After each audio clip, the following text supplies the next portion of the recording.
जी बिस्मिल्लाहिर्रहमानिर्रहीम। अस्सलाम वालेकुम। बस विल स्टार्ट। पिछली दफ़ा हम लोगों ने जो अपना लेक्चर एंड किया था, मैं क्विकली बस रिवाइज कर दूं कि हम चैप्टर 3 देख रहे थे। और चैप्टर 3 के अंदर बेसिकली ये मॉडलिंग विद डेटा है कि हमारे पास डेटा गिवन है, तो किसी ना किसी तरह उसके मॉडल्स जो है ना वो डेवलप करना। और मॉडल्स डेवलप करने का मतलब ये है कि उसे कोफिशिएंट्स डिटरमिन करना, और ये है कि मॉडल के मतलब पैरामीटर्स डिटरमिन करना, मॉडल का स्ट्रक्चर डिटरमिन करना। ये कुछ बेसिक बातें थी। तो सबसे उसमें बेसिक आइडिया जो था वो fitting models to data graphically, ये वाला हम डिस्कस कर रहे थे। और ये सबसे बिल्कुल क्रूड मेथड है। और इसके अंदर जो आखिरी बिल्कुल बात थी, let me revise this thing, visual model fitting with the original data. कि suppose we want to fit the model y equal ax plus b to the data shown in figure 3.4। तो हमारे पास ये एक डेटा गिवन है, और हमारे पास जो model fit करना है, यानी स्ट्रेट लाइन जो फिट करनी है, वो हमें विजुअल मेथड से, मतलब नॉर्मली हमें देखना है कि भाई हमारे पास ऐसी लाइन हम ड्रॉ करें कि हमारे पास मिनिमम एरर हो। हम एरर किसको कहते हैं यहाँ पे, कि जी हमारे पास डेटा पॉइंट्स हैं, मैक्सिमम डेटा पॉइंट से हमारी लाइन जो है ना गुजर जाए, यानी हमारा जो मॉडल है वो डेटा पे बेहतर से बेहतर तरीके से फिट हो जाए। Let me quickly draw an example कि जी अगर मेरे पास लेट सपोज ये डेटा पॉइंट्स हैं, और मैं एक y is equal to a x plus बी, यानी एक स्ट्रेट लाइन में फिट करना चाह रहा हूँ। और तो यहाँ पे कॉन्सेप्ट ये है, जो कि बहुत ही एक बेसिक्स सा मेथड कि जी I draw, let me draw line of a certain colour. मैं एक लाइन जो है ना यहाँ पे ड्रॉ करूंगा, और फिर मैं देखूंगा कि भाई मेरे एरर्स जो है ना वो, मतलब जो सबसे मिनिमम एरर मुझे दे रहा होगा। मैं बार बार ये कह रहा हूँ कि ये मेथड बिल्कुल एक क्रूड मेथड है, बहुत बेसिक सा मेथड है, नॉर्मली इस तरह यूज नहीं किया जाता। आगे आपके पास प्रिसाइज मेथड्स हैं जिससे हम सारी कैलकुलेशन करते हैं। ये let me call this error, ये आपके पास एरर है, ये वर्टिकल लाइन है, दिस इज द एरर। इस यहाँ पे error, let suppose I call this x1, this is y1, ये मेरे पास x2, और this is y2, and this is x3, this point is y3, और ये मेरे पास x4, और ये मेरे पास y4। तो ये मेरे पास 4 डेटा पॉइंट्स गिवन थे। तो मेरे पास 4 एरर्स मैंने कंप्यूट किए। 4 एरर्स कौन से कंप्यूट किए? मेरे पास एक एरर जो है ना वो एरर E1 है, फिर एरर E2 आ गया, एरर E3 आ गया, और एरर E4 आ गया। ठीक है, तो error E1 is nearly 0, error E2 आपके पास उसकी कोई वैल्यू है, और एरर E3 की भी कोई वैल्यू है, और एरर E4 की भी कोई वैल्यू है। तो हम इसको एरर्स कहते हैं। ठीक है, और हमारे पास जनरली हमारे पास जो कॉन्सेप्ट होता है, we want to minimize the error. ठीक है, तो बस विजुअल फिटिंग मेथड के बस डायरेक्टली मैंने कोई लाइन ड्रॉ कर दी जो मुझे डेटा को मुझे लग रहा था ज़्यादा सूट कर रही है। अच्छा, how might we choose the constants a and b to determine the line that best fits the data? अच्छा, एक क्विक, बहुत क्विक मैथ्स, मतलब ये सबको पता है, लेकिन ये कि बस क्विक रिवीजन जो लाजमी होती है कि ये अगर मेरे पास एक line, I have this line, और the equation of this line is equal to y is equal to mx plus c। तो ये मुझे पता है कि जी m आपके पास इसका स्लोप हो गया, और स्लोप मेरे पास is represented like this is the slope. और जो दूसरी चीज आपके पास है c, that is the y intercept. y intercept मेरे पास is this is the y intercept। ठीक है, when the value of x is 0, when x is 0, तो ये मेरे पास उसका y इंटरसेप्ट कहलाता है। ठीक है, तो आपके पास अगर लाइन की इक्वेशन किसी फॉर्म में भी गिवन है, लेट सपोज आपके पास y equal to ax plus b की फॉर्म में गिवन है, तो on comparison with this equation मुझे पता है कि जी a आपके पास यहाँ पे स्लोप हो जाएगा, और b मेरे पास जो है ना वो y इंटरसेप्ट हो जाएगा। ठीक है, तो ये बेसिक इंफॉर्मेशन एक स्ट्रेट लाइन के बारे में। अच्छा, यहाँ पे वो कहते हैं कि जी how might we choose the constants a and b, that is the slope and y intercept. Generally, when more than 2 data points exist, not all of them can be expected to lie exactly along a straight line. अगर मेरे पास दो points हैं तो मैं अपनी line इस तरह बना सकता हूँ कि वो इन दोनों पॉइंट से गुजर जाए। लेकिन let's suppose I have 4 data points, मेरे पास ये 4 डेटा पॉइंट्स थे, तो चारों से तो नहीं गुजरेगी, किसी 2 से गुजरेगी और बाकी 2 से नहीं गुजरेगी। जो आपके पास to lie exactly along a straight line even if such a line accurately models a relationship between the two variables x and y, तो ये है कि फिर भी सारे आपके पास पॉइंट्स नहीं गुजरेंगे क्योंकि डेटा कलेक्शन के अंदर एरर होता है। अगर बहुत परफेक्शन से डेटा कलेक्ट किया है तो हो सकता है कि आपके पास 5-6 डेटा पॉइंट से लाइन आपकी गुजर जाए, लेकिन फिर भी आपके पास सेंसर नॉइज है, बहुत सारे फैक्टर्स होते हैं जिसकी वजह से एग्जैक्ट मतलब ये है कि आपके पास एरर सारे जीरो नहीं होते। Ordinarily, there will be some vertical discrepancy between a few of the data points and any particular line under consideration. जरूर एरर्स आपके पास आएंगे। We refer to these vertical discrepancies as absolute deviations. Figure 3.5 हम उसके absolute deviations कहते हैं। और ये जो एब्सोल्यूट डेविएशंस मेरे पास हैं इन्हीं की बेसिस पे फिर आगे मैं अपनी ऑप्टिमाइजेशन प्रॉब्लम्स जो है ना वो स्टैब्लिश करता हूँ।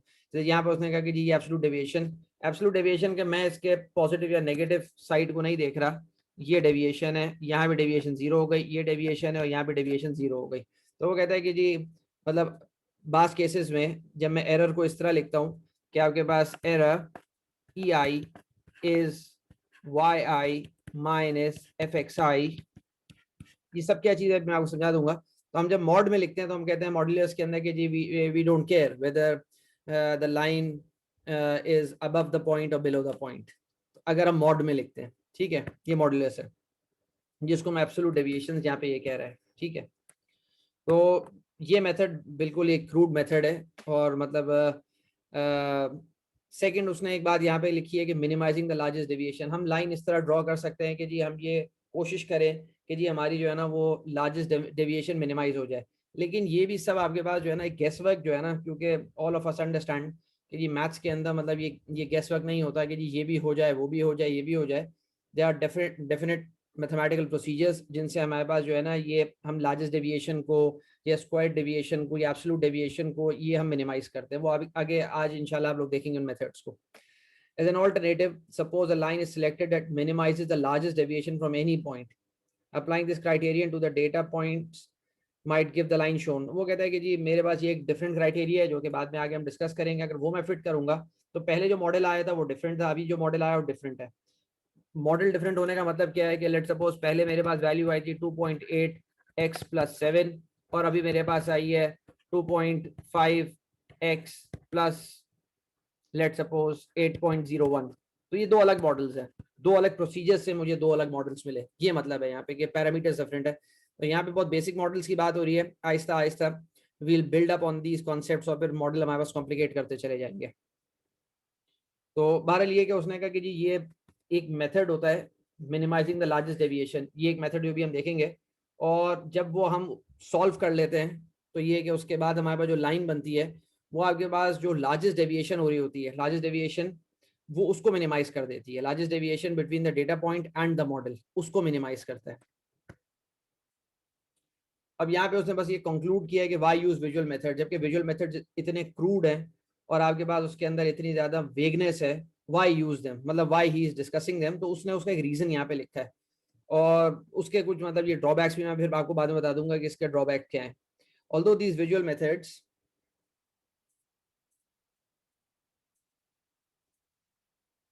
for fitting a line to data points may appear imprecise. The methods are often quite compatible with the accuracy of the modeling process. In cases मतलब आपके पास जब 2D मॉडलिंग होती है तो कह लेंगे तब ये फिर भी एक मतलब ये कि आपको एक हिंट देते हैं, एक डायरेक्शन देते हैं, एक वे फॉरवर्ड देते हैं कि जी आपके पास जो है ना मॉडलिंग का ट्रेंड क्या है। लेकिन बहुत जगह ये एप्लीकेबल नहीं होते। मतलब let's suppose very simple example, अगर आपके पास जो है ना मल्टी वेरिएबल मॉडलिंग है, आपके पास 3 डायमेंशनल मॉडलिंग है, तो you can't look at these processes. मतलब 3D के अंदर you will have a plane, जब 2D के अंदर आपके पास लाइन है तो 3D के अंदर डेफिनेटली प्लेन होगा। अब उस प्लेन को हम किस तरह देख रहे हैं तो हम विजुलाइज नहीं कर सकते। तो इसका मतलब है कि विजुअल मेथड्स आपके पास they are restricted to 2D। और इसने कुछ उसके एडवांटेजेस लिखे हैं। एक एडवांटेज ये है कि भाई आपको बेसिक ट्रेंड पता चल जाता है। अच्छा, the grossness of the assumptions and the imprecision involved in the data collection may not warrant a more sophisticated analysis. वो कहता है if मतलब is a very strong sentence, आपके पास assumptions इतनी ज्यादा आपके पास ब्रॉड हैं और वेग हैं। मतलब ये क्रॉस assumptions बड़ी बड़ी assumptions की हैं, बहुत स्पेसिफिक assumptions नहीं है। और डेटा कलेक्शन में भी इम्प्रेसिजन इन्वॉल्व है। मतलब सेंसर से जो डेटा आ रहा है वो भी आपको अंदाजा है कि यार वो बहुत इम्प्रेसाइज डेटा है, वो कोई प्रिसाइज नहीं है।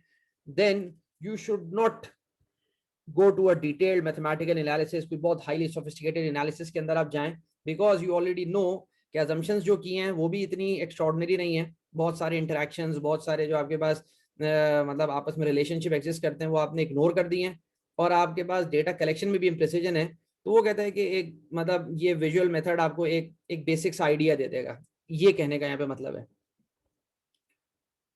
In such situations, the blind application of one of the analytical methods to be presented in section 3.2 may lead to models far less appropriate than one obtained graphically. तो वो कहता है कि जी आपके पास डेटा की कोई नॉलेज नहीं है और आपने जो है ना वो ब्लाइंडली जो है ना वो जो मेथड्स, जो सोफिस्टिकेटेड मेथड्स हैं वो आपने अप्लाई कर दिए। तो वो मेथड्स क्योंकि वो न्यूमेरिकल मेथड्स हैं, आप बटन क्लिक करेंगे, डेटा एंटर किया, आपने बटन क्लिक किया, it will give you some results, लेकिन ये कि उन रिजल्ट्स की क्या वैलिडिटी है तो कहने के उसके बारे में हम कमेंट नहीं कर सकेंगे। और ये कि एक बहुत बेहतर मेथड ये होता है कि अगर आप विजुलाइज कर सकें, आप ग्राफिकली देख सकें तो बहुत अच्छी बात है, ताकि मॉडल का पता चल जाए। Furthermore, a visual inspection of the model fitted graphically to the data immediately gives an impression of how good the fit is and where it appears to fit well. तो ये है कि डायरेक्टली अगर मेरे पास, मैं कर सकता हूँ अगर ये पॉसिबल है मेरे केस में कि 2D वेरिएबल्स हैं, मतलब 2 डायमेंशनल मॉडलिंग है और सिर्फ 2 वेरिएबल्स इन्वॉल्व हैं, और मैं अगर डेटा प्लॉट कर सकता हूँ और मैं अपने ग्राफ को फिट कर सकता हूँ, तो मैं विजुअली नजर आ जाएगा कि यार वाकई में मेरा मॉडल जो है वो फिट कर भी रहा है या नहीं कर रहा। मतलब क्या है कि जी अगर मेरे पास लेट्स सपोज ये डेटा पॉइंट्स है, ये मेरे पास डेटा पॉइंट्स है और मेरा मॉडल जो है ना वो यूं जा रहा है, दिस इज माय मॉडल, तो मैं देखते ही बता दूंगा कि मेरा मॉडल बिल्कुल मतलब ये कि रेप्लिकेट नहीं कर रहा है उस मॉडल की अंडरलाइंग फिजिक्स को, मेरा मॉडल कुछ और कह रहा है, और जो ओरिजिनल सिस्टम आपके पास है वो तो बिल्कुल उसका ट्रेंड जो है ना वो तो कुछ और है, वो तो कुछ इस तरह करके ट्रेंड है डेटा का, और ये है कि मेरा मॉडल बिल्कुल ही अलग है। तो वो कहते हैं ग्राफिकल मतलब एनालिसिस से ये चीज एकदम ऑब्वियस हो जाती है, बाज दफा न्यूमेरिकल मेथड से ये चीज ऑब्वियस नहीं होती, वो आगे बताएगा इसके drawbacks. Unfortunately, these important considerations are often overlooked in problems with large amounts of data analytically fitted via computer codes। जो आज के दौर में सबसे बड़ा मसला है, जिसको डेटा माइनिंग और आपके पास जो है ना बिग डेटा का सबसे बड़ा मसला वो यही है कि we can not visualize that data, और ये है कि हमारे पास सिवाय न्यूमेरिकल टेक्निक्स के कुछ भी नहीं है कि हम उस पर अप्लाई कर सकें, और फिर we have lots and lots of indices matrix, जिससे हम जो है ना अपने मॉडल को प्रूव करते हैं कि देखो मेरा मॉडल वाकई में जो है ना मतलब जेन्युइन मतलब ये कि अप्रोच है और वो अंडरलाइंग जो आपके पास फिनोमेना है उसको, उस बिहेवियर को मॉडल कर रहा है। तो हमारे पास वो सारे के सारे मतलब मतलब रूट मीन स्क्वायर्स होते हैं और मीन एब्सोल्यूट डेविएशंस हैं और बहुत सारे मतलब एरर के इन मैट्रिक्स होते हैं, वो हम डिफरेंट अब यूज करते हैं। लेकिन वो ये कहता है कि सबसे बड़ा नुकसान यही होता है कि इतने ह्यूज हाई डायमेंशनल स्पेस के अंदर कि आप एकदम देख के नहीं बता सकते कि यार वाकई में डेटा आपको मतलब ये फिट भी कर रहा है कि नहीं आपका मॉडल पे। Because the model fitting portion of the modeling process seems to be more precise and analytic than some of the other steps, there is a tendency to place undue faith in the numerical computation। क्योंकि सीधी बात है कि जो अब आप पढ़ेंगे, जो आप 3.2 के अंदर वो आगे बहुत प्रिसाइज मेथड्स हैं और ये कि वो न्यूमेरिकली कंप्यूट हो जाते हैं, तो इसलिए बहुत दफा आदमी उनको अंधा उन पर एतमाद करता है कि नहीं यार जो ये मॉडल मैटलैब ने मुझे बना के दिया है ना सिस्टम आइडेंटिफिकेशन के टूल बॉक्स ने, ये बिल्कुल सही कह रहा होगा, जबकि बहुत दफा ऐसी बात नहीं होती है, क्योंकि वो न्यूमेरिकली चीज को सॉल्व कर रहा होता है, वो फिजिकली उससे रिलेट नहीं कर सकता। One important concept before jumping into the modeling process transforming the data, कि most of us are limited visually to fitting only lines। मतलब हमारे पास अगर कोई ऐसा डेटा मिल जाए जिसपे कर्व फिटिंग होती है तो हम विजुअली जो है ना उसमें कर्व फिट नहीं कर सकते। मतलब लाइन फिट करना हमारे लिए बहुत आसान होता है, लेकिन कर्व फिटिंग हमारे लिए एक डिफिकल्ट प्रोसेस है ह्यूमंस के लिए। So how we graphically fit curves as models. तो वो कहता है कि जी अगर आपके पास ऐसा डेटा है, आपके पास ऐसा डेटा है जो कि जो एक कर्व नेचर के अंदर चल रहा है, अब वो कहता है कि मतलब ह्यूमंस हमारे पास हम ज्यादा बेहतर हम काम ये कर सकते हैं कि अगर हमारे पास ऐसा डेटा हो तो हम उसके उसके ऊपर एक स्ट्रेट लाइन फिट करना हमारे लिए एक रिलेटिवली आसान काम है कि जी हम सिंपल एक स्ट्रेट लाइन लेंगे और हम इसको प्लॉट कर देंगे, शायद ये लाइन सही नहीं है तो हम कहेंगे कि भाई दूसरी लाइन हम देख लेते हैं, इस लाइन को ट्राई कर लो, अगर ये लाइन सही नहीं है तो let me try a third line. I am sorry ये तो जो है ना गलत क्लिक हो गया। बहरहाल ये कि मेरे पास लाइंस को फिट करना हमारे लिए ज्यादा आसान होता है, लेकिन अगर हमारे पास कर्व्स हैं, अब कर्व्स का मसला ये है कि हमारे पास अब क्या ये वाला कर्व जो है ना वो ज्यादा बेहतर है या आपके पास ये दूसरा वाला कर्व ज्यादा बेहतर है, ये विजुअली हम नहीं बता सकते, विजुअल इंस्पेक्शन हम नहीं कर सकते। उसने उसका एक मेथड यहाँ पे कहा है जो बाद में वो ट्रांसफॉर्मेशन ली स्क्वायर्स में भी यूज करेगा। Suppose for example that a relationship of the form y equal to CEX, मतलब वो एक्सपोनेंशियल ग्रोथ या एक्सपोनेंशियल डिके का कोई फिनोमेना था, वो मुझे मॉडल करना है इस सस्पेक्टेड, मतलब मुझे अंदाजा है कि यार यहाँ पे ये एक्सपोनेंशियल मॉडलिंग अप्लाई होगी, is suspected for some sub model and the data shown in table 3.5 3.1 have been collected। तो ये कि मेरे पास ये कुछ डेटा था जो कलेक्ट किया गया, ये डेटा कलेक्ट किया गया, x की ये वैल्यूज है और y की ये वैल्यूज है मेरे पास, और ये एक एक्सपोनेंशियल फॉर्म में मतलब ग्रोथ हो रही है, मतलब अगर आप देखो 1 पर 8.1 है। अगर इस डेटा को अगर मैं प्लॉट करूं, let me quickly plot here, कि जी मेरे पास 1 2 3 4 है, 1 2 3 4, और जी मेरे पास हो गया, लेट सपोज मैं कहता हूँ जी इसको 10 20 30 40 50 60 70 एंड 80।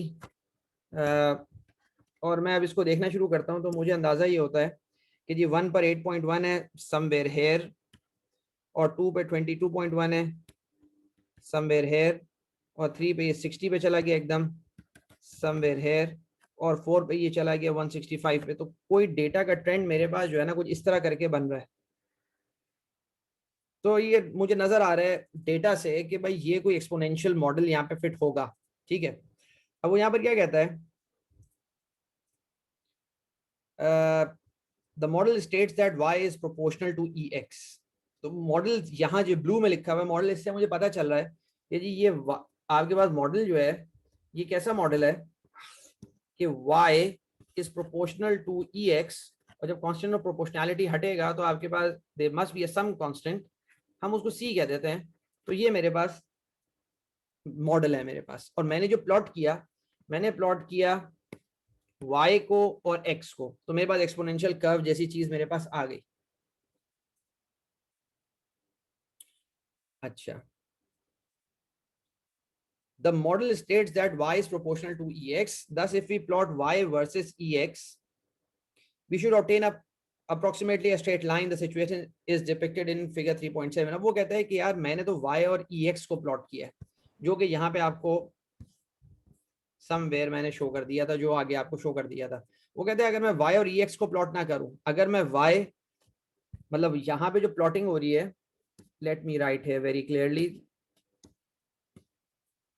यहाँ पे जो प्लॉटिंग मैंने की है वो की है y की और x की, रिमेंबर बिल्कुल अलग बात। और अभी जो मैं बात करने जा रहा हूँ वो बिल्कुल अलग बात है, वो ये बात है कि late me do the plotting between y and ex।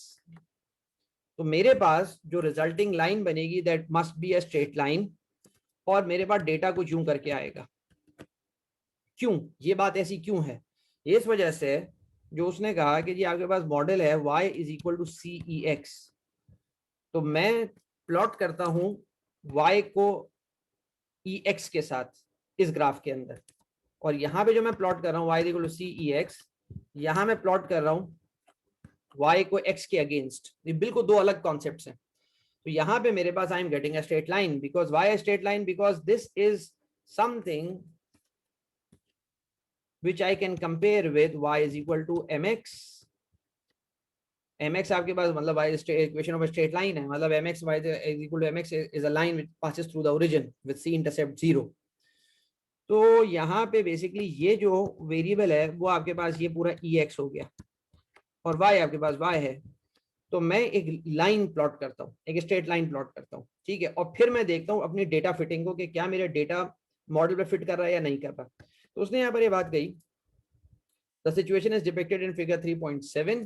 तो 3.7 अगर आप गौर से देखो वो ये नीचे वाली फिगर है, जिसको थोड़ा सा मैंने अभी मतलब अपने हाथ से बना के एक्सप्लेन किया। वो कहता है कि जी आपके पास ये y हो गया और ये आपके पास ex हो गया। Now you don't have x, you have ex। जब x होता है तो एक्सपोनेंशियल कर्व क्लियर नजर आता है। जब यहाँ पे आपने प्लॉट किया you get this straight line. जब स्ट्रेट सर लाइन, काइंडली एक क्वेश्चन है जी सर, हमारे पास यहाँ पे जो सी है ये this is basically the error factor जो उसको स्ट्रेट लाइन पे कन्वर्ट कर रहा है। नहीं नहीं नहीं, ex जो आपके पास है, आप दोबारा रिपीट करें क्वेश्चन को, आप ने क्या पूछा।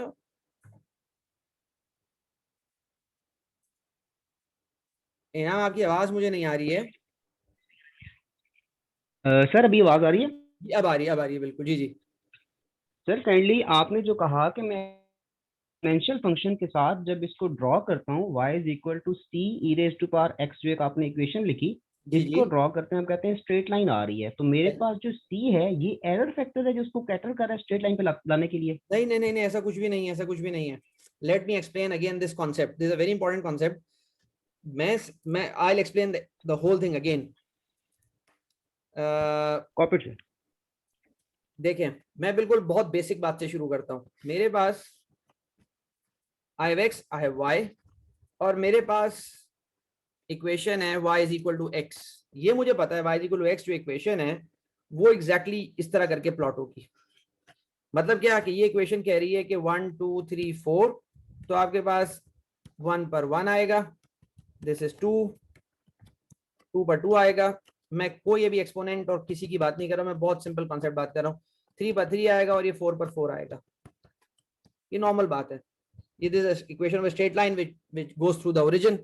और ये कि अगर इसका स्लोप 1 है, इसका स्लोप आपके पास y is equal to 1 multiply by x, तो आपके पास this is the slope y is equal to mx, जो जनरल फॉर्म है इसकी। ये बहुत बेसिक सी बात है, ठीक है।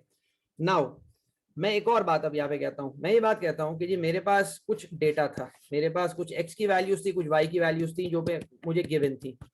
मैंने क्या किया, मैंने उनको प्लॉट किया, मैंने इसको प्लॉट किया y और x को, और मेरे पास जो है ना वो इस तरह का प्लॉट आया कि जी मेरे पास डेटा कुछ यूं करके जा रहा था जो कि मैंने देखा, और मेरे पास एक एक्सपोनेंशियल मॉडल है जो इस पे फिट हो सकता है। एक एक्सपोनेंशियल मॉडल जो डेटा मैंने प्लॉट किया है, तो मुझे ये अंदाजा हुआ कि y is equal to C E x.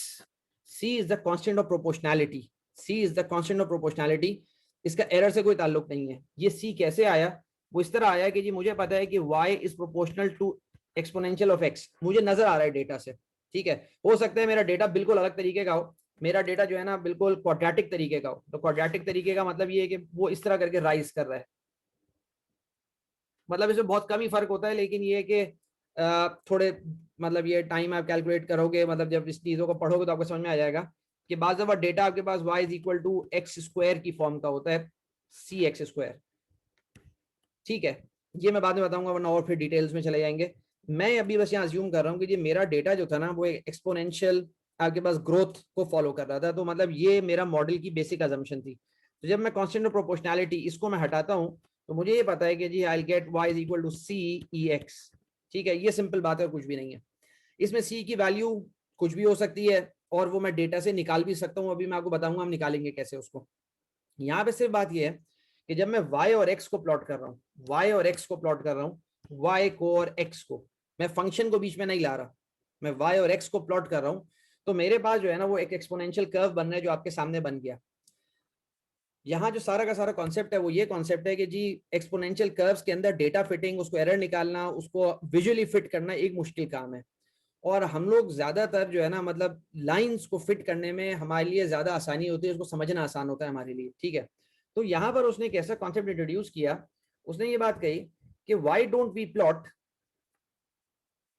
I write the whole thing again, y is equal to C E x है, e एक्सपोनेंशियल फंक्शन है, c एक कांस्टेंट है, x इनपुट है, y आउटपुट है, ठीक है। अच्छा, वो ये कहता है कि जी मैं काम करता हूं, मैं पूरे इसको लेता हूं और इसको लेता हूं, y को लेता हूं और एक्स को लेता हूं, मैं इसको आपस में प्लॉट करता हूं। जब मैं प्लॉट करता हूं, बिफोर प्लॉटिंग मुझे देख के ये अंदाजा हो रहा है कि अब जो मैं प्लॉट करने जा रहा हूं वो मैं एक वेरिएबल को अगेंस्ट अनदर वेरिएबल प्लॉट करने जा रहा हूं, तो ये इसका बिल्कुल रिलेशन बनता है y is equal to m x से। इसका रिलेशन बनता है कि अगर मैं y को प्लॉट करूं अगेंस्ट ई एक्स, तो कुछ इस तरह की चीज बनेगी। तो ये आपके पास वो कहता है कि जी अगर y है और ये एक्सपोनेंशियल फंक्शन की वैल्यूज हैं, ये वैल्यूज हैं, ठीक है, तो I should get a straight line like this. और इसका जो स्लोप आपके पास है, इसका जो स्लोप है, जिसको मैं slope, that will be c. इसका स्लोप जो इस लाइन का स्लोप, जब मैं y को ई एक्स के अगेंस्ट प्लॉट करता हूं, और वो बात इसने यहां पे बताई है कि जब मैं y को ex के अगेंस्ट प्लॉट करता हूं, आई am getting a straight line, और इस स्ट्रेट लाइन के जो स्लोप है, ये मैं स्लोप कैलकुलेट कर रहा हूं, ये आपके पास जो है ना, this is the calculation of the slope, the value of c, कि y is equal to c ex। तो ये बॉक्स में एक वेरिएबल है और ये y एक वेरिएबल है। I am not taking x as a variable, I am taking ex as a variable, as an independent variable, उस पूरे फंक्शन को मैं ले रहा हूँ, ठीक है। और ये 3 मेरे पास इसकी वैल्यू आई, ये 3 वैल्यू मेरे पास कैसे आई है कि जी मैंने 2 पॉइंट्स लिए, लेट मी टेक 2 पॉइंट्स, कि जी यहाँ पर उसने एक पॉइंट लिया और यहाँ पे उसने एक और पॉइंट लिया। तो आपके पास यहाँ पे लेट सपोज इसको मैं कहता हूँ x2, y2, और ये मेरे पास हो गया x1, y1। तो मेरे पास जो स्लोप बनेगा m is equal to y2 minus y1 over x2 minus x1। तो ये स्लोप मेरे पास जो आया, दिस स्लोप इज हेयर, और ये जो c की वैल्यू मेरे पास आएगी, ये फिर मैं मॉडल के अंदर इंसर्ट कर दूंगा। ये पूरा मैकेनिज्म है। सिर्फ यहाँ पे कॉन्सेप्ट अभी ये है कि अगर मैं प्लॉट जो है ना वो y को x के अगेंस्ट ना करूं, मैं ex के अगेंस्ट करूं प्लॉट, तो मेरा डेटा जो है ना ट्रांसफॉर्म हो जाएगा, और मेरे पास कोई कर्व नेचर का लाइन मेरे पास नहीं होगी, मेरे पास स्ट्रेट लाइन होगी, जो कि फिट करना आसान होता है, उसकी बाकी पैरामीटर्स निकालना उससे आसान होता है। ये कॉन्सेप्ट है यहाँ पे। I hope something is clear. We move on. और अगर, क्योंकि ये कॉन्सेप्ट अभी बार बार आएगा और ये कि आपको जी ज्यादा सर, क्लियर हो समझ गया। आ जाएगा, ये मैं दोबारा पूरा, क्योंकि अभी ये जो आगे के सारे टॉपिक्स हैं ये सब इससे डील कर रहे हैं। अच्छा, तो ये हमारे पास जो है, ये हमने बेसिकली ट्रांसफॉर्मिंग द डेटा के अंदर सिर्फ ये कॉन्सेप्ट देखा है कि हमने जो है ना वो एक्स को प्लॉट नहीं किया, हमने ई एक्स को कर दिया और कुछ भी नहीं है, ठीक है। मैं मैटलैब का भी आपको सिंपल कोड भी दिखा देता हूँ। ये मैटलैब पे, अच्छा नॉट हेयर, एक सेकेंड ठहरे, मैं इसे दूसरे अपने लैपटॉप पे, हाँ मैं उस पर कैलकुलेशन की थी, ठीक है। जब वो ब्रेक होगा फिर मैं वहां से लॉग इन करके आपको वो चीज दिखा दूंगा। अच्छा ठीक है, transformation using logarithms. Now let's consider an alternative technique that is useful in a variety of problems. Take the logarithm of each side of the equation y is equal to c ex to obtain ln y is equal to ln c plus x. Simple, मैंने log ले लिया दोनों sides का. Note that this expression is an equation of a line in the variables ln y and x. अब वो बार बार वही बात दोबारा आएगी, लेकिन different तरीके से आएगी. वो कहते हैं जी I have y is equal to c ex. मैंने क्या किया, मुझे मॉडलिंग करनी थी, मुझे डेटा फिटिंग करनी थी, और मेरे पास ये मॉडल गिवन था, मुझे ये स्ट्रक्चर गिवन है, this is the model structure I am given. मुझे ये कहा जा रहा है कि भाई ये फिट करना है आपने, और डेटा भी मुझे गिवन है। तो जब ये मॉडल मुझे फिट करना है डेटा पर, तो असल मकसद ये होता है कि सी की वैल्यू निकालो, ये मतलब होता है यहाँ पे। दो बातें मॉडलिंग के अंदर, दो इंपॉर्टेंट कॉन्सेप्ट्स हैं, वो बुक में इस तरह नहीं लिखे हुए हैं। पहला आपके पास चीज होती है मॉडल स्ट्रक्चर, और सेकंड आपके पास होता है डिटरमिनिंग द मॉडल पैरामीटर्स। ये दो आपके पास मोस्ट इंपॉर्टेंट स्टेप्स है मॉडलिंग के अंदर। तो यहाँ पे वो ये उसने कहा कि जी let suppose model structure is this one, you have to determine the model parameters. Model parameters क्या है, यहाँ पे है ही एक पैरामीटर सी, तो वो आपको डिटरमिन करना है। तो वो ये कह रहा है कि आपको सी डिटरमिन करने के लिए, मैं आपको एक बात समझाता हूँ, फिर आप लोग मुझे इसका आंसर कीजिएगा। मेरे पास ये एक्स था, मेरे पास वाई था, और मैंने डेटा को जो है ना इस तरह करके प्लॉट कर दिया, ये मेरे पास डेटा आ गया। और मुझे ये पता है कि भाई एक कर्व जो है ना वो इस तरह फिट हो सकता है इसके अंदर। लेट सपोज ये एक कर्व मुझे दे दिया गया, कोई एक मेथड से मैंने एक कर्व निकाल लिया। अभी बहुत सारी बातें बहुत एब्स्ट्रैक्ट हैं, क्योंकि वो आहिस्ता आहिस्ता बिल्डअप होंगी, वो एग्जैक्ट मैं पूरी आपको उस डिफिकल्ट चीज से शुरू कर दूं तो समझ में कुछ नहीं आएगा। Let suppose someone has given you this grey curve, जो डॉटेड लाइन है, और मुझसे कहा गया है कि जी मुझे इसका पैरामीटर डिटरमिन करो। तो पैरामीटर जो है ना यहाँ पर है सिर्फ एक, दैट इज सी। अब सी इस कर्व से डिटरमिन करना एक बहुत मुश्किल काम है, क्योंकि डिफरेंट पॉइंट पे स्लोप्स डिफरेंट हो रहे हैं, और सी की वैल्यू डिटरमिन करना एक मुश्किल काम है। तो वो यहाँ पे क्या कह रहा है कि why don't you do this transformation, why don't you do this transformation. जैसे अभी उसने एक पीछे ट्रांसफॉर्मेशन अप्लाई की, उसने कहा तुम एक काम करो, तुम लॉग अप्लाई करो ऑन बोथ साइड्स। और जब लॉग आपने अप्लाई किया तो you have ln y is equal to ln c plus x। Simple transformation मैंने अप्लाई की, कोई बहुत बड़ी बात नहीं की, बेसिक मैथ्स मैंने अप्लाई की। और मेरा प्रॉब्लम ये है कि जी मुझे जो है ना वो एक मॉडल फिट करना था, the grey model on the green dots, the model structure on the given data points. C की वैल्यू मुझे निकालनी है। तो वो कहता है कि यार एक आसान काम ये है कि तुम सिंपल लॉग लो, जब तुम लॉग लोगे तो you will get this relation, और जब ये रिलेशन तुम्हारा बन जाएगा, अच्छा अब मैं कैपिटल में लिखता हूं ताकि आप लोग कंफ्यूज ना हो वेरिएबल से. You can compare this with, क्या ख्याल है कि मेरे पास, मैं इन दोनों को कंपेयर कर सकता हूं, मैं इन दोनों को कंपेयर कर सकता हूं. मतलब क्या कि मेरे पास अगर एक लाइन में बनाता हूं जिसके अंदर मेरे पास this is the y intercept and this is the slope m and this is x and this is y, तो ये जो स्ट्रेट लाइन की इक्वेशन है y equal mx plus c, ये मैं इससे भी तो रिलेट कर सकता हूं. Let me right with ln y and this one with ln c and this one with x.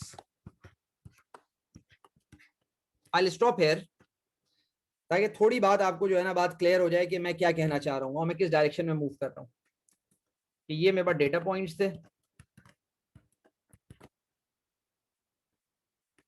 थोड़ा मुझसे जो है ना वो कलर कोडिंग में गलती हो गई, मुझे ये कलर कोडिंग की सेम रखनी चाहिए थी. Let me do the same colour coding and then I will make a comparison कि मैं क्या एग्जैक्टली जो है ना आपको बात समझाना चाह रहा हूँ. ठीक है, ये हो गया. और आपके पास ये जो ग्रे लाइन है, let's suppose I will draw this grey line here as well.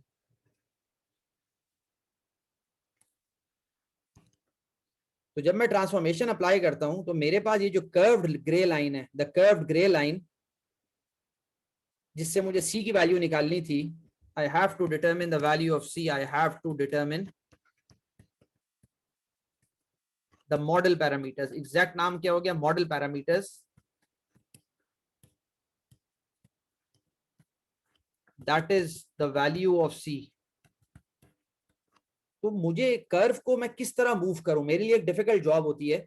उसने कहा कि अगर तुम ट्रांसफॉर्म कर देते हो, तुम लॉग ले लेते हो और तुम्हारे पास you get us the transform data is now in a straight line. और वो स्ट्रेट लाइन ऐसी है कि y एक्सिस में you should plot ln y, on the x you should plot x, और जो इसका y इंटरसेप्ट है that will be ln c.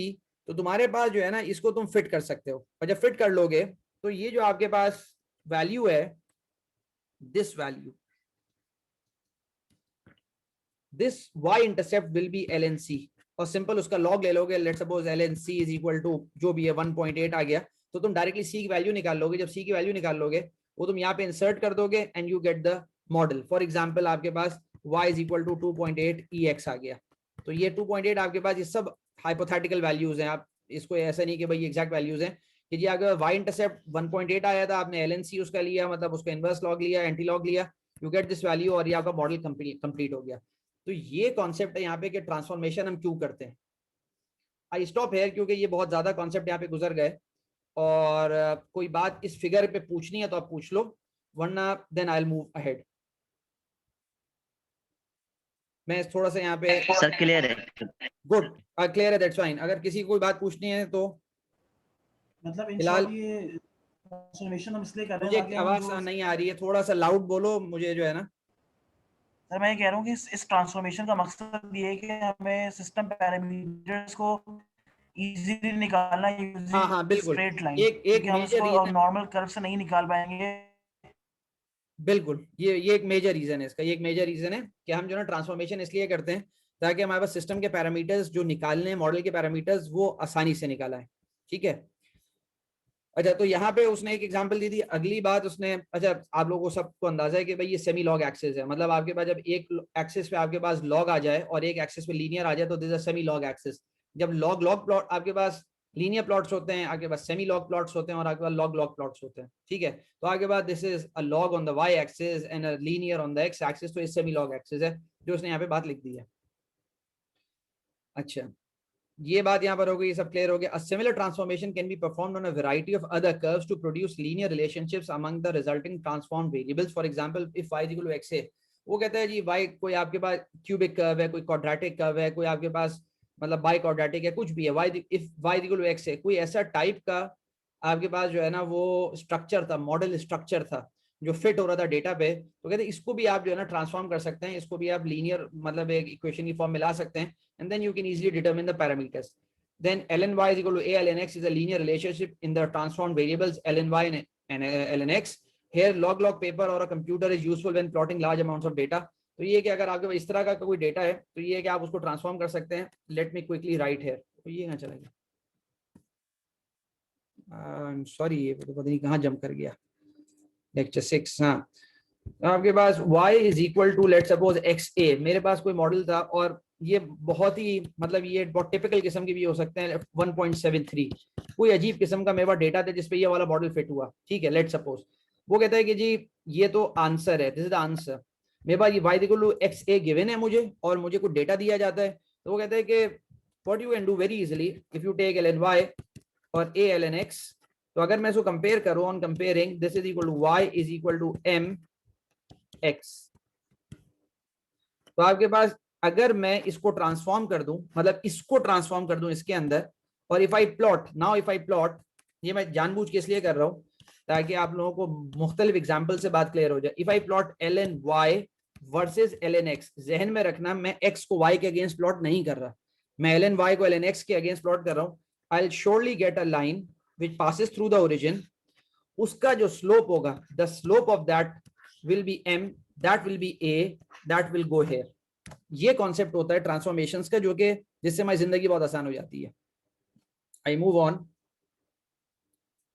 अच्छा, एक बहुत इंपॉर्टेंट अनाउंसमेंट है कि जो असाइनमेंट्स आप लोग की हैं वो आप लोग को सबमिट तो पोर्टल पे लाजमी करवानी है, क्योंकि वो सीधी बात है HEC की हमें रिक्वायरमेंट होती है. लेकिन क्योंकि हमारे पास ऑडिट टीम्स आती हैं बाद में, और ये कि मैं चाहता हूँ कि मेरे पास फिजिकल जो आपके पास जो आप लोगों ने असाइनमेंट्स किए हैं, तो जो लोग कीट आते हैं, क्योंकि आप में से बहुत सारे लोग कीट आते हैं, तो वो तो मुझे मतलब ये सैटरडे को या वेडनेसडे को मैं यूनिवर्सिटी आता हूँ तो वो मुझे दे दें, या बाय पोस्ट अगर आप भेजना चाहें बाय पोस्ट आप प्लीज भेज देगा अपनी दोनों असाइनमेंट्स. क्योंकि मुझे नहीं पता मिड टर्म के बाद यूनिवर्सिटी मतलब ये कि ऑनलाइन ही मतलब ये कि रन करेगी या आपके पास ऑन कैंपस क्लासेस होंगी. लेकिन अगर ऑनलाइन ही चला तो you should send me your assignment 1 और असाइनमेंट 2 जो बाद में मिलेगी, वो दोनों बाय पोस्ट आप जरूर मुझे प्लीज भेज दीजिएगा अपने फाइनल मतलब एग्जाम से पहले. लेकिन अभी ये सबमिट आप करवा देगा पोर्टल पे जरूर, जो डेडलाइन है इसकी असाइनमेंट 1 की. कोई बात आप में से कोई पूछ रहा था? ठीक है, वी मूव ऑन. अच्छा, ये सब बातें गुजर गई. ठीक है, ये भी हो गया. Common traps in using. अब वो कहता है कि कॉमन मिस्टेक्स क्या हैं. कॉमन मिस्टेक्स हमारे पास सबसे बड़ी ये है कि suppose we do invoke a transformation and plot ln y versus x. ठीक है, हमने ट्रांसफॉर्मेशन अप्लाई की और हमारे पास हमने ये प्लॉटिंग की as in figure 3.8 and find the line that successfully minimizes the sum of the absolute deviations of the transformed data points. ये आगे हम देखेंगे, ये the sum of absolute deviations और ये सब कुछ जो है ये बातें भी हम देखते हैं. वो कहते हैं चलो ठीक है, हमने ट्रांसफॉर्म किया और हमने जो है ना बहुत अच्छा मॉडल फिट कर दिया, सब कुछ है, लेकिन इसका ड्रॉबैक क्या है. The line then determines ln c, which in turn produces the proportionality constant c, जो अभी मैं सब पूरी बात आपको समझा चुका. When transformations of the form y is equal to ln x are made, the distance concept is distorted. This is a very very important concept. Distance concept का मतलब आपके पास क्या है कि अगर आपके पास ओरिजिनल सिस्टम के अंदर आपके पास जो डिस्टेंस 2 पॉइंट्स के दरमियान था, लेट सपोज वो आपके पास ये डिस्टेंस था, इसके इंप्लीकेशंस और बहुत ज्यादा है, मैं बहुत ही बेसिक फॉर्म में बता रहा हूं. यू ट्रांसफॉर्म द डेटा, आपने ट्रांसफॉर्म किया, आपने जो है ना मतलब जानबूझ के इस तरह ट्रांसफॉर्म किया कि जी आपकी जिंदगी आसान हो जाए, ताकि आपकी मैथ सिंप्लीफाई हो जाए और जो है ना फिर आप जो है ना अपने पैरामीटर्स मॉडल के क्विकली कैलकुलेट कर लें. वो कहते हैं मसला ये होता है यहाँ पे कि आपके पास ये दो डेटा पॉइंट से हो सकता है कि यहाँ पे वो बिल्कुल करीब करीब हो जाए. जब आपने ट्रांसफॉर्मेशन अप्लाई की तो वो जो डिस्टेंस है आपके पास इन दोनों के दरमियान, let me call this distance d1 और ये distance let me call this d2, the distance between these two, ये बिल्कुल जो है ना चेंज हो जाता है. जब डिस्टेंस चेंज हो जाता है तो बहुत सारे जो हम टेक्निक्स अप्लाई कर रहे होते हैं ऑप्टिमाइजेशन की, एरर एनालिसिस कर रहे होते हैं, वो बिल्कुल डिफरेंट हो जाता है. वो इस ट्रांसफॉर्म वेरिएबल में बिल्कुल अलग है, ओरिजिनल वेरिएबल में बिल्कुल अलग होता है. ये अभी एग्जांपल से आपको बात समझ में आएगी.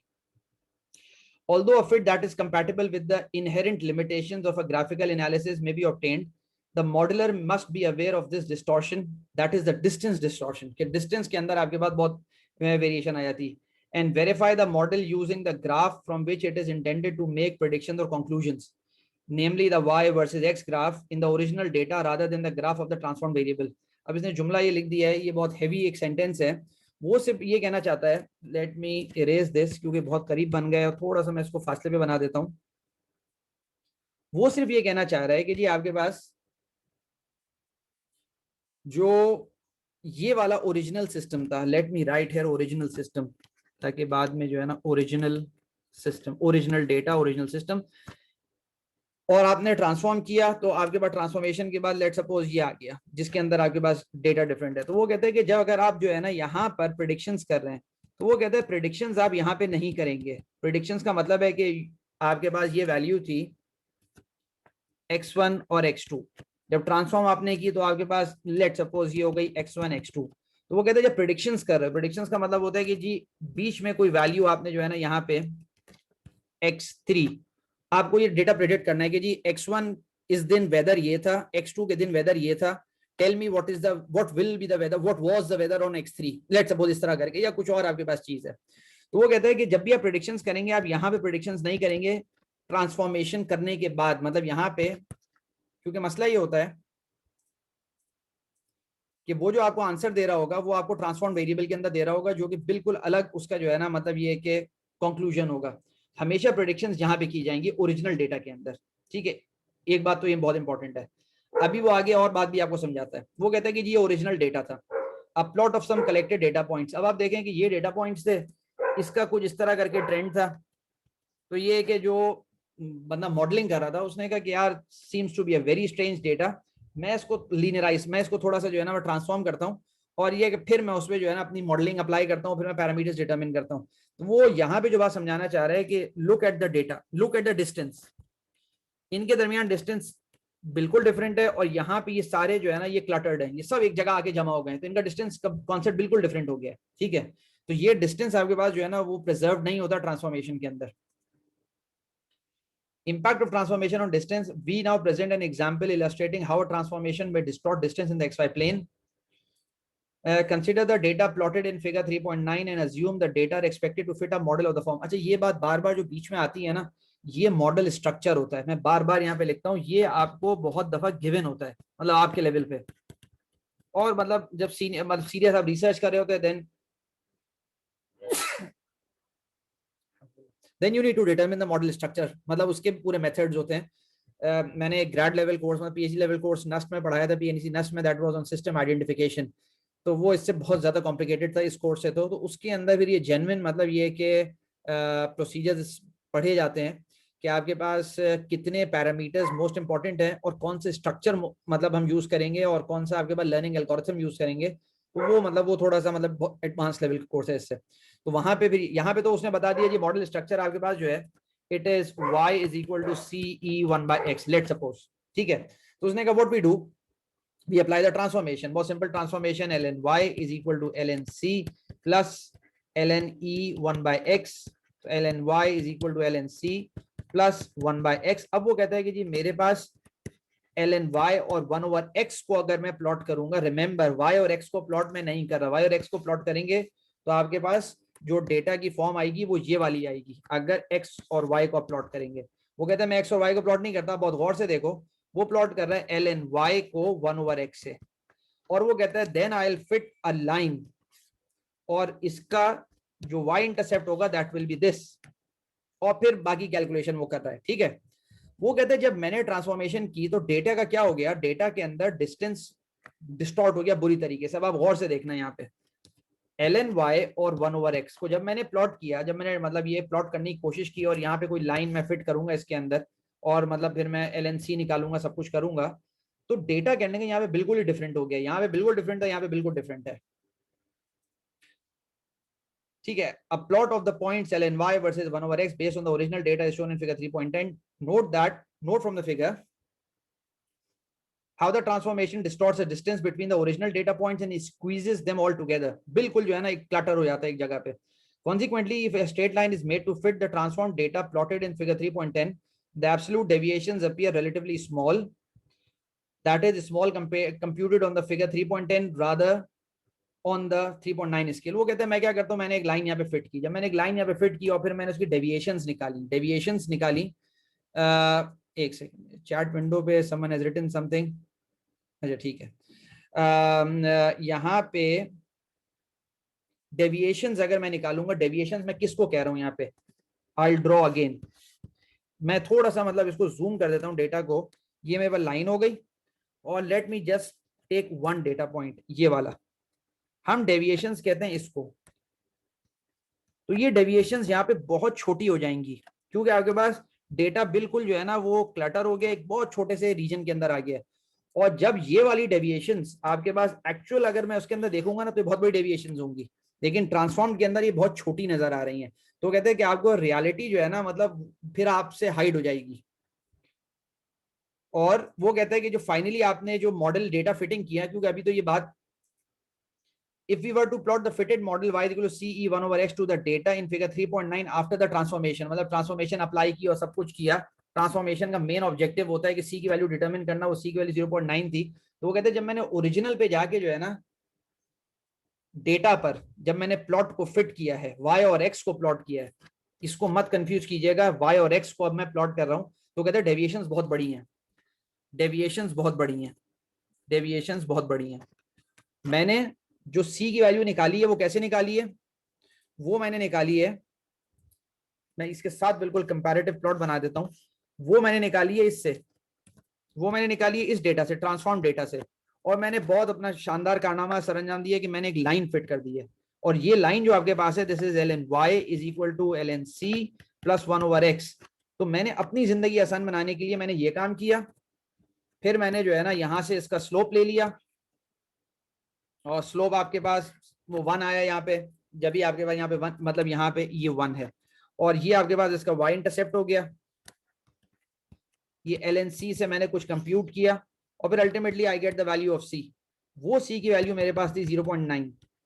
ये जो मेरे पास आ गई c की वैल्यू 0.9, मैंने क्या किया, now my original model will be y is equal to 0.9 e1 by x। ये प्लॉट हुआ हुआ है यहाँ पे। You must be very clear कि ये जो आपके पास है y equal to ce1 over x, ये प्लॉट हुआ हुआ है y और x। और यहाँ पे जो प्लॉट हुआ हुआ है ये प्लॉट हुआ हुआ है ln y और आपके पास 1 ओवर x। जमीन आसमान का दोनों में डिफरेंस है। तो यहाँ पे ट्रांसफॉर्म के अंदर आपके पास एरर बहुत छोटे हैं, एरर अगर आप देखें एरर बहुत छोटे हैं, और यहाँ पे एरर बहुत बड़े हैं, जो वर्टिकल आपके पास डेविएशंस कहलाती हैं।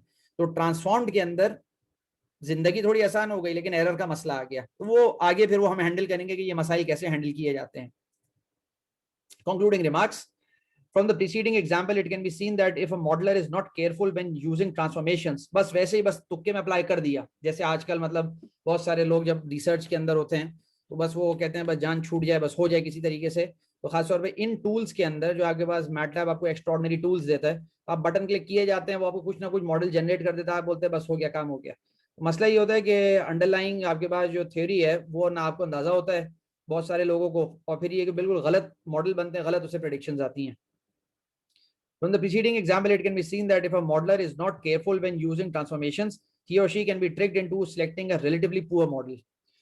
Or this realization becomes especially important when comparing alternative models. मेरे पास अगर 5 तरीके के मॉडल्स हैं और मुझे आपस में कंपेयर करना है, और मैंने ओरिजिनल डेटा को कंपेयर नहीं कर रहा, मैं ट्रांसफॉर्म डेटा को कंपेयर कर रहा हूं, तो बिल्कुल गलत मैं कंक्लूजन कर रहा हूँ। Very serious errors can be introduced when selecting the best model unless all comparisons are made with the original data. तो मैंडेटरी है कि ओरिजिनल डेटा जो आपके पास था उससे आप कंपैरिजन करें। Otherwise, the choice of best model may be determined by a peculiarity of the transformation rather than on the merits of the model and how well it fits the original data. तो transformation बाज़ दफ़ा इतनी मतलब ये कि serious आपके अंदर data में डिस्टॉर्शन पैदा कर देती है, और वो इतना बेहतरीन फिट हो जाता है, लेकिन ये कि वो ग्लोबल लेवल पे उसका बिल्कुल जो है ना मतलब ये कि प्रेडिक्शन उसकी सही नहीं होती हैं। Although the danger of making transformations is evident in this graphical illustration, a modeler may be fooled if he or she is not especially observant because many computer codes fits model by first making a transformation. वो आपको जो चीज बता रहा होगा MATLAB के अंदर बहुत दफा जो सिस्टम आइडेंटिफिकेशन का टूल बॉक्स भी होता है, वो हम यहाँ तो इतना कवर नहीं करेंगे, लेकिन ये कि उसके अंदर भी जब आप बटन क्लिक कर रहे होते हैं तो वो आपको ऑप्शंस बहुत सारे दे रहा होता है, लेकिन जब आपको आइडिया ही नहीं होता तो you can't choose between different models, क्योंकि बाज़ दफा वो ट्रांसफॉर्म के अंदर कंपैरिजन बता रहा होता है। If the modeler intends to use indicators such as the sum of the absolute deviations, मतलब मैं लिख देता हूँ यहाँ पे क्योंकि मैं बार बार बोल रहा हूँ, ये अगर नोट्स में आ जाएंगे, हमारे पास इंडिकेटर्स जो बड़े बड़े इंडिकेटर्स हैं वो ये हैं, रूट मीन स्क्वायर्ड एरर, या आपके पास मीन एब्सोल्यूट एरर, इस तरह करके जो आपके पास एरर्स होते हैं कि ये हमारे पास इंडिकेटर्स होते हैं। इसके अलावा भी बहुत सारे होते हैं, हम इनकी बेसिस पे कंपैरिजन कर रहे होते हैं, और डिफरेंट फील्ड्स के अंदर आपके पास डिफरेंट इंडिसेस होते हैं, डिफरेंट मैट्रिक्स होते हैं जिससे हम कंपेयर करते हैं। The modeller must first ascertain how those indicators were computed. तो वो ये बहुत इंपॉर्टेंट बात है कि RMSE और MEE हम कंपेयर तो कर रहे हैं और हम अप्रूव भी कर रहे हैं कि मेरा मेथड बहुत बेहतरीन है, लेकिन ये देखना लाजमी है कि ये जो अप्लाई हो रहे हैं ये ट्रांसफॉर्म पे अप्लाई हो रहे हैं या ओरिजिनल डेटा पे अप्लाई हो रहे हैं। तो ये इंपॉर्टेंट बात है यहाँ पे। Now we start the curve fitting method. यहाँ पे हमारे पास दो मेथड्स जो मेजर मेथड्स हैं, एक हमारे पास चेबीशेव मेथड है और दूसरा हमारे पास जो है ना ली स्क्वायर्स का मेथड है। वो हम दोनों देखेंगे, दोनों मेथड्स को। चेबीशेव आपके पास जो मेथड है वो सॉल्व होता है सिंप्लेक्स से, जो न्यूमेरिकल कंप्यूटिंग के टूल से हम सॉल्व करते हैं, मतलब वो बाय हैंड हम सॉल्व नहीं करते। और ली स्क्वायर्स मतलब यू कैन सॉल्व यूजिंग, मतलब ये मैटलैब, वो हाथ से भी कंप्यूट कर सकते हैं, it will take a long time, लेकिन इसे कॉन्सेप्ट बिल्कुल क्लियर होना चाहिए कि आपके पास ये मॉडल स्ट्रक्चर बनता कैसे है। In this section, we investigate several criteria for fitting curves to a collection of data points. तो ये कि even lines, मतलब को हम generalize करते हैं, they are all curves, मतलब हम different curves को हम fit कर रहे होते हैं अपने data पे, और हमें ये determine करना होता है कि जी हमारे पास best, हमारे पास मॉडल कैसे प्रोड्यूस हो सकता है जिसका मिनिमम एरर हो, मिनिमम जो हमारे पास जो इंडिसेस हैं एरर्स के ये कम हो उनके। Each criterion suggests a method for selecting the best curve from a given family so that according to the criterion the curve most accurately represents the data। तो आपके पास क्राइटेरिया, हमारे पास वैसे तो यहाँ पे 3 क्राइटेरिया हैं, वो अभी आपको बात समझ में आएगी कि आपके पास एक क्राइटेरिया हम डायरेक्टली अप्लाई नहीं कर सकते। तो हमारे पास हर क्राइटेरिया, फिर आपके पास हर क्राइटेरिया जब अप्लाई करते हैं तो उसमें बहुत सारे कर्व्स होते हैं। आपके पास कर्व्स का मतलब है कि जी I can fit this curve mx+c, I can fit a straight line, I can go to this model AXN, I can go to AX2, AX3, AX4, मतलब n की वैल्यू I can fit मतलब many different polynomials. I can go to these models. I can even move to some sinusoidal models. They are all model structures. They are all model structures. और फिर इन model structures के अंदर भी let's suppose मेरा ये मतलब ये कि एक गट फीलिंग है कि यार मेरा मॉडल जो है ना वो एक एक्सपोनेंशियल है। एक्सपोनेंशियल के अंदर भी how I can determine the value of a, should I use the first method Chebyshev, should I use the second method जो आपके पास एब्सोल्यूट डेविएशंस का है, शुड आई यूज द ली स्क्वायर्स। तो ये आपके पास डिफरेंट क्राइटेरिया हैं जो एक स्ट्रक्चर पे फिर जो हम अप्लाई करके देखते हैं कि हमारे पास बेस्ट रिजल्ट कैसे आ रहा है। तो ये सब बातें यहाँ पर अभी आती हैं। We also discuss how the various criteria are related. तो ये कि different criteria आपस में वो relate कैसे करते हैं। Method number 1.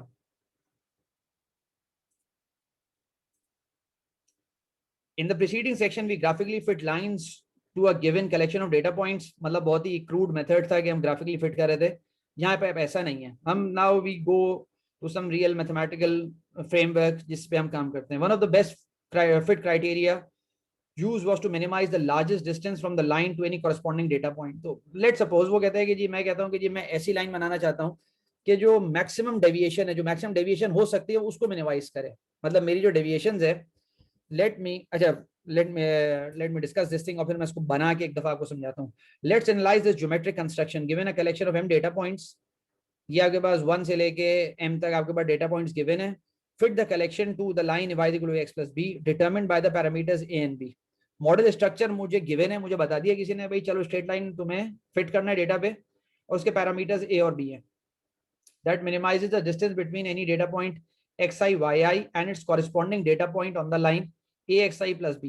वो कहता है कि जी आपके पास जो लाइन, जो मॉडल मुझे दे रहा है वो आंसर और जो डेटा पॉइंट है उसके दरमियान जो है ना वो एरर मिनिमाइज होना चाहिए। That is minimise the largest absolute deviation, this one. Mostly just a minute, मैं इसका एक थोड़ा मैं एक ज्योमेट्रिकली इसको समझा दूं फिर आप पूछ लेगा। That is minimize the largest absolute deviation over the entire collection of data points. Now let's generalize this criteria. मैं एक दफा आपको थोड़ा सा ये समझा दूं कि एग्जैक्टली ये कहना क्या चाह रहा है यहाँ पे। वो कहता है कि जी आई एम नॉट श्योर, एक सेकेंड,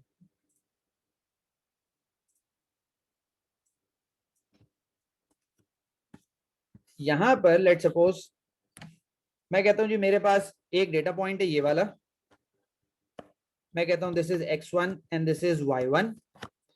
मेरे पास एक पॉइंट है ये वाला और नॉट अ गुड, ठीक है दैट्स फाइन, मुझे आप लोगों को बस कॉन्सेप्ट ही बताना था। मैं इसको थोड़ा सा ऊपर कर देता हूं ताकि बस वो y2 वहां से विजिबल हो जाए। और I have a third point somewhere here. अब ये मेथड जो है आपके पास, जो चेबीशेव क्राइटेरिया है, वो क्या कहता है? वो कहता है कि जी मैं ऐसी लाइन फिट करना चाह रहा हूँ। पहले तो बात ये है कि जी मॉडल स्ट्रक्चर मुझे बता दिया गया, दैट्स अ लाइन, ठीक है, वो मैंने यहाँ पे लिख देता हूँ, that is y equal to ax plus b। ये एक लाइन है जो मुझे इस पे फिट करनी है, ठीक है। अब वो कहता है कि मुझे इस तरह फिट करनी है, ऐसी लाइन फिट करनी है। देखो मैं 2-3 लाइन यहाँ पे बनाता हूँ, ऐसी लाइन जो जो मैक्सिमम एब्सोल्यूट डेविएशन है, मैक्सिमम एब्सोल्यूट डेविएशन उसको मिनिमाइज कर दे, ठीक है। Let me draw a line first. मैं एक लाइन ये बनाता हूं, मैं कहता हूं कि जी एक लाइन ये हो गई मेरे पास। दूसरा मॉडल मेरे पास, लेट सपोज मेरे पास दूसरा मॉडल ये हो गया, और मेरे पास तीसरा मॉडल लेट सपोज वो ये हो गया। चेबीशेव क्या कहता है, या ये वाला जो मेथड है कि minimise the maximum absolute deviation, वो कहता है कि जी आपके पास हर केस में आपके पास डेविएशन देखो, यहां पर आप देखो इसके अंदर ये डेविएशन है, और इसके अंदर मतलब आपके पास रेड लाइन से ये डेविएशन है, और ये डेविएशन है। तो ये जो मेथड है वो ये आपको पास बता रहा होगा कि मेरे पास इन तीनों में, मतलब लेट सपोज मैं डेविएशन को कहता हूँ E1 E2 E3, कि लाइन को ऐसे फिट करना है कि ये डेविएशन जो है, लेट सपोज E2 सबसे लार्जेस्ट थी, E2 को मिनिमाइज कर दो, सबसे E2 की वैल्यू जो है ना सबसे कम हो जाए। मतलब ऑब्वियसली E1 E3 भी कम होंगी, ऐसा नहीं है, लेकिन मैं ये चाहता हूं कि ऐसी लाइन फिट करूं कि जो सबसे लार्जेस्ट डेविएशन है, जिससे सबसे ज्यादा दूर है ना, तो ये कि वो डेविएशन मेरी कम हो जाए। तो ये ज्योमेट्रिकल इसकी रिप्रेजेंटेशन है। मोहसिन अब आप पूछो, आप क्या पूछ रहे थे? सर जवाब ये था कि सवाल सॉरी कि अगर हम एक जगह फिट करते हैं तो दूसरी जगह से जैसे मैक्सिमम डेविएशन जो हमारी हो रही थी, अगर वो ऐसा ना हो कि हमारा पिछला वाला एरर वो पॉइंट से हट जाए। नहीं नहीं नहीं नहीं, ऐसा नहीं है। ये असल में ये ग्राफिकल मतलब ज्यादा मेथड, होता है। ये आपके पास, ये हम फिट नहीं कर रहे। मतलब ऐसा नहीं है कि ये आपके पास कि ह्यूमंस जो है ना, मतलब मैं अपने आंखों से देख के ग्राफिकल विजुअल मेथड को फिट करूं, ऐसा नहीं है। ये मेथड आपके पास जो है ना, ये पूरा आपके पास ये एक मैथमेटिकल फ्रेमवर्क है। ये भी मैं आपको पूरा इसका स्ट्रक्चर समझाऊंगा, आपको बात समझ में आएगी फिर। यहाँ पर ऐसा नहीं होता कि आपने कोई रूलर रखा हुआ है और उससे जो है ना, जब आप एक जगह कम करें दूसरी जगह बढ़ गया, दूसरी जगह आपने कम किया तीसरी जगह बढ़ गया, ऐसा कुछ भी नहीं है। यहाँ पर आपके पास, let me go through the whole problem, फिर आपको बात समझ में आएगी कि यहाँ पर होता क्या है इसमें। अच्छा, यहाँ पर ये कॉन्सेप्ट है कि मुझे मैक्सिमम जो डेविएशन है उसको मिनिमाइज करना है, ठीक है। ये पहला मेथड है मेरे पास।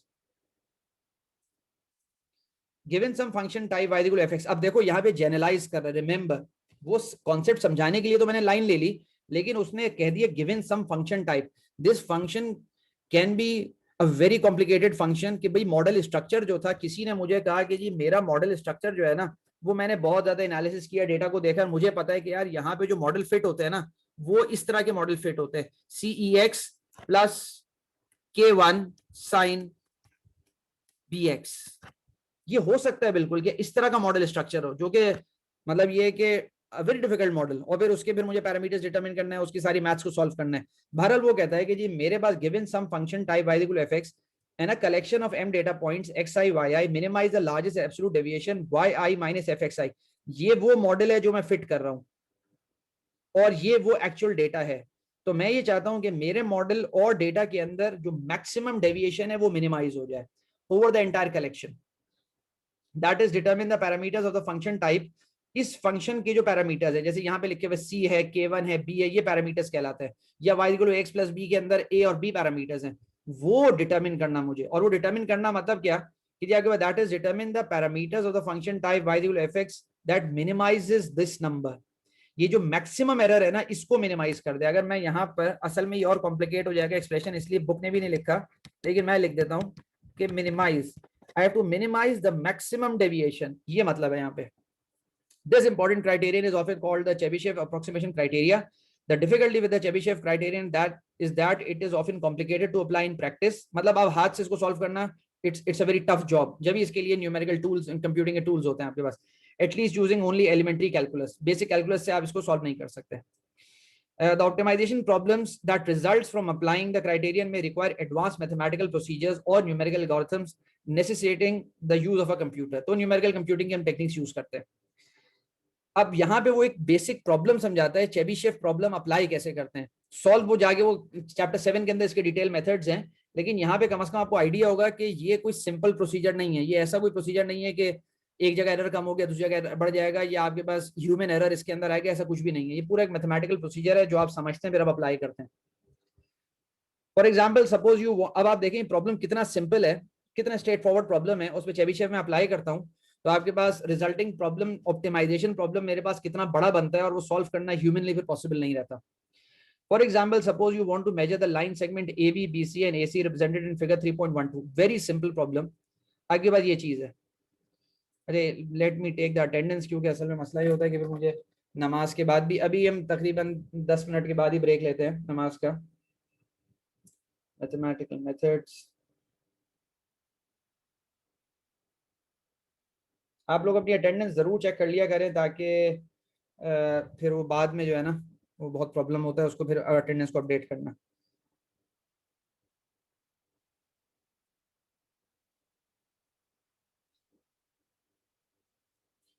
ठीक है, तो ये सर यहाँ ये पे जो हमने अभी चेबीशेव मेथड का जो फॉर्मूला पढ़ा है, जी जी जी, ये कंट्रोल्स में अगर हम फीडबैक लूप के ऊपर अगर लगवाएं तो ये वही चीज बनती है ना सर, नहीं नहीं नहीं नहीं नहीं मोहसिन, कि हम लोग अपने अभी एरर को नहीं नहीं सेट कर रहे मोहसिन, होते अभी हैं। अभी आप रुक जाएं, ये कंट्रोल्स में इस तरह अप्लाई नहीं हो सकता डायरेक्टली। अभी आप थोड़ा सा वेट कर लो, थोड़ा सब्र कर लो, इसको मुझे पूरा प्रोसीजर को एक्सप्लेन करने दो, then you will understand quickly. यहाँ पे वो सिंपल ये कह रहा है कि आपके पास एक सिंपल लाइन सेगमेंट है ए बी और बी सी, उसने मेजरमेंट किया है, ठीक है। वो कहता है कि आपके पास जो ए बी की मेरे पास मेजरमेंट आई है दैट इज 13, और जो बी सी की दिस इज 13, और जो इसकी मेजरमेंट है वो 7 है। तो नॉर्मली मतलब ये है कि आपके पास अजम्पशन है कि जी इसका 20 होना चाहिए, लेकिन जब मैंने एसी को मेजर किया आई गॉट 19 समहाउ, ठीक है। There were errors in the measurement procedures, sensor noise है, जो कुछ है, इस सिंपल प्रॉब्लम को आप मैप कर सकते हैं हाई लेवल प्रॉब्लम्स पे, ठीक है। वो कहते हैं assume your measurement yield the estimates A B 13 है, बी सी 7 है और ए सी 19 है, then you have an error, कहीं ना कहीं तो कोई एरर है। As you should expect in any physical measuring process, discrepancy results in this situation. The values of AB and BC add up to 20. They should have been 20, मतलब AC की value rather than the estimated AC 19, लेकिन जब AC को आपने major किया तो 19 आ रहा है, अब फंस गए। अब ये कि भाई यहाँ पे करना क्या है, let's resolve the discrepancy of one unit using the Chebyshev criterion. वो कहता है कि मैं ये अप्लाई करता हूँ और मैं इसको रिजॉल्व करता हूँ। That is, we will assign values to the 3 line segments in such a way that the largest absolute deviation. Now I have an error. अब मेरे पास एक जेन्युइन मसला बन गया कि मेरे पास एरर आ गया है और मुझे कुछ रिजॉल्व करना है, मुझे किसी तरह जो है ना वो एक मॉडल बना के यहाँ पे देना है। अच्छा, let's resolve this discrepancy of one unit using the Chebyshev criterion. That is, we will assign values to the 3 line segments in such a way that the largest absolute deviation between any corresponding pair of assigned and observed values is minimized. वो कहते हैं मुझे किसी तरह कोई Chebyshev criteria apply करना है कि जो आपके पास जो उसकी मेजर्ड वैल्यूज हैं और जो एक्चुअल वैल्यूज होनी चाहिए उसके दरमियान जो है ना मैं वेरिएशन को मिनिमाइज करना चाह रहा हूँ। Assume the same degree of confidence in each measurement so that each measurement has equal weight. ऐसा नहीं है कि ए बी की मेजरमेंट थी वो अच्छे सेंसर से थी और जो आपके बीसी की मेजरमेंट थी वो बुरे सेंसर से थी, वो कहते सारे सेंसर सेम थे। In that case, the discrepancy should be distributed equally across each segment, resulting in the predictions AB 12 2/3। मतलब ये कि वो 12 आपने जो मेजर आपने की थी वो आपने मेजर की थी 13, तो उससे 1/3 मैंने माइनस कर दिया। और BC आपके पास, लेट मी राइट हियर, ये 13 था, ये 7 था और ये आपके पास 20, ये आपके पास 19 था, ठीक है। तो इसको 13 को आपने कम कर दिया, 1/3 यहाँ पे डाल दी एरर, यहाँ पे ये आपने नहीं डाला, ये रिजल्ट आया चेबीशेव का, ठीक है। यहाँ पे आपके पास 6 2/3 और ये 19 है, 10 ईच एब्सोल्यूट डेविएशन इज 1/3। तो ये जो आपके पास है वो कहता है कि जी मेरे पास ये प्रॉब्लम है कि जी मेजरमेंट के अंदर प्रॉब्लम आया है और ये कि मुझे यहाँ पे चेबीशेव अप्लाई करना है। अब वो चेबीशेव अप्लाई करेगा यहाँ पे, formulating the problem. Let x1 represents the true value of the length of the segment AB. तो x1 की जो AB की एक्चुअल लेंथ थी वो आपके पास x1 है। This is AB and this is C. तो वो कहता है कि this is x1 and x2 the true value for BC, और ये आपके पास x2 है। For ease of our presentation, let R1, R2 and R3 represent the discrepancies between the true and the measure values as follows. तो ये आपके पास x1 minus 13 is R1। तो वो कहता है कि जी x1 आपके पास जो उसकी ट्रू वैल्यू थी और 13 मेरे पास जो मेजरमेंट मेरी आई है। अब God knows what is the true value, हो सकता है 13 हो सकता है 12.5 हो सकता है 12 कुछ भी हो, मुझे नहीं पता, आई डोंट नो x1। ये ध्यान में रखिएगा कि ये उसका, ये चेबीशेव का आंसर है, दिस इज द आंसर, ये उसने यहाँ पे लिख दिया है, लेकिन ये हम कंप्यूट करेंगे। अभी हम प्रॉब्लम फॉर्मुलेट कर रहे हैं। उसने कहा जी मुझे नहीं पता, this is unknown, this is also the true value x2 - 7 और r2 आपके पास एरर है, ये आपके पास एरर्स आ गए। और तीसरी वाली जो आपके पास सीधी बात है, उसके अंदर x1 + x2 था और -19 और आपके पास जो एरर आया वो r3 आ गया। ठीक है, the numbers r1, r2 and r3 are called residuals. ये आपके पास रेसिडुअल है, ये एरर्स हैं, ये वो वर्टिकल डिस्क्रिपेंसी है जिसको मुझे रिड्यूस करना है। Note that residuals can be positive और negative, where as absolute deviation are always positive. तो रेसिडुअल्स ये जो आपके पास हैं, ये आपके पास प्लस भी हो सकते हैं, माइनस भी, ऊपर नीचे कुछ भी हो सकता है, लेकिन जो एब्सोल्यूट डेविएशंस होती हैं, जो मॉड लेते हैं, वो आपके पास जो है वो हमेशा पॉजिटिव होती हैं, जो मॉड्यूलस हम लेते हैं। If the Chebyshev approximation criterion is applied, values are assigned to x1 and x2 in such a way as to minimize the largest of the three numbers. वो कहता है कि मैं किसी तरह, मतलब मुझे x1 और x2 को इस तरह अप्लाई करना है कि इनमें से जो लार्जेस्ट डेविएशन है, लार्जेस्ट डेविएशन वो मुझे मिनिमाइज कर देनी है। So as to minimize the largest of the three numbers, this one, if we call that largest number r, then we want to minimize, मतलब हम कहते हैं कि हमें पता नहीं है कि इनमें से जो है ना, मतलब लार्जेस्ट कौन सा है, लेकिन हम कहते हैं लेट से कि लार्जेस्ट इनमें से आर है, तो we want to minimise r, this is our goal. 3 errors थे, r1, r2, r3, और आपके पास वो जो 3 एरर्स हैं वो आपके पास, अगर आप इसको ज्योमेट्रिकली बनाने की कोशिश करें, x1, x2, x3, x1 पे आपके पास 7 आ गया और आपके पास वो 19 आ गया और वो आपके पास जो है ना वो 20 आ गया, x1, x2, x3, और then you have to fit a line, और आपके पास जो वर्टिकल इसके डिस्क्रिपेंसीज हैं वो आपको मिनिमाइज करनी है, मतलब you have to fit a line like this somehow, और वो लाइन जो आप फिट करेंगे कि वो जो एरर है, ये एरर, ये एरर और ये error, which is r1, r2 and r3, इनमें से जो सबसे लार्जेस्ट है, इनमें जो सबसे लार्जेस्ट है वो आपको मिनिमाइज करना है, which is called minimise r, subject to 3 conditions, subject to 3 conditions. अब आप देखें बहुत सिंपल प्रॉब्लम है, लेकिन जब उसको फॉर्मुलेट करना हमने शुरू किया है तो वो आहिस्ता आहिस्ता वो चीज कॉम्प्लिकेट होती जाएगी। वो कहते हैं ये कंडीशन है मेरे पास, आप में से कोई आदमी बता सकता है what is this condition? I hope you people are sitting, कम से कम 3-4 आदमी तो बैठे हुए हो, आई होप।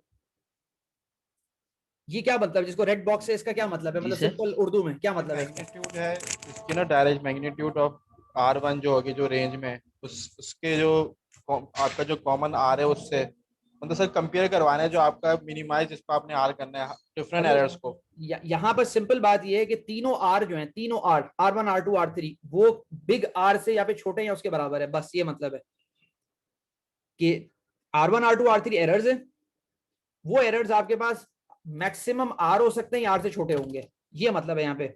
और मुझे इन तीनों में से जो r के जितना करीब है ना, मुझे उसको रिड्यूस करना है, मुझे उसको मिनिमाइज करना है।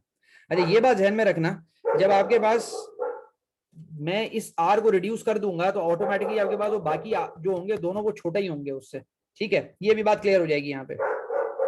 अच्छा ये सिंपल मैथ्स है, I remove the mod sine, I get this equation, a very simple mathematical operation, ठीक है, ये बात हो गई। मैं असल में चाह रहा हूँ मैं एसेट से पहले, जो कि मुझे नहीं लग रहा कि मैं खत्म कर सकूंगा क्योंकि अभी 3-4 मिनट रह गए बस अजान में। Each of these conditions can be replaced by 2 inequalities. For example, r1 mod is less than r can be replaced by r minus r1 is greater than 0 और r plus r1 greater than 0.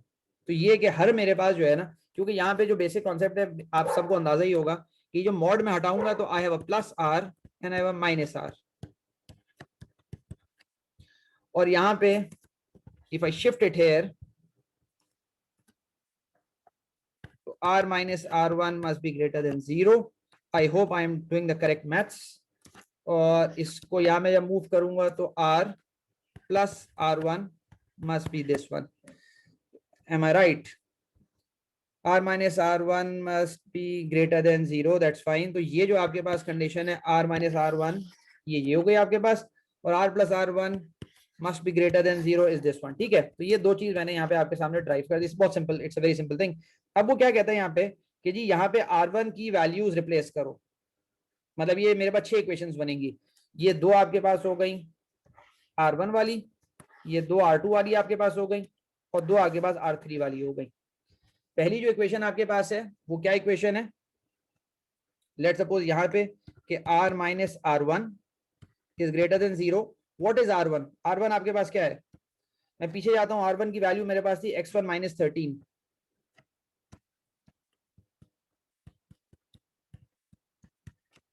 r minus x1 plus 13 is greater than 0. तो I got this first equation. तो आप लोग सारे जो है ना बाकी इक्वेशंस खुद कंप्यूट कर सकते हैं. I got these 6 equations. This problem is called a linear program. We will discuss linear programs further in chapter 7. Even large linear programs can be solved by computer implementation of an algorithm known as a simplex method. बहुत basic वाले शायद आपने operations management के अंदर शायद solve किए हों. In the preceding line segment, the simplex method yields, मतलब ये रिजल्ट है उसका, minimum value of r1 by 3. वो कहता है ये उसका रिजल्ट है, और वो कहता है कि x1 और x2 की ये वैल्यू वो कहता है कि ये होनी चाहिए. अगर तुम मैक्सिमम अपने पास एब्सोल्यूट डेविएशन रिड्यूस करना चाह रहे हो ना, तो r की वैल्यू मैक्सिमम ये होगी. जब ये होगी तो आपके पास इसका मतलब है कि r1, r2 और r3 आपके पास तीनों जो है ना 1/3 से छोटे होंगे.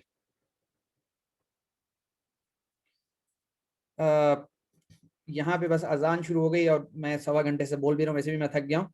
तो आई विल कंटिन्यू आफ्टर असर इंशाल्लाह. I will take a break here.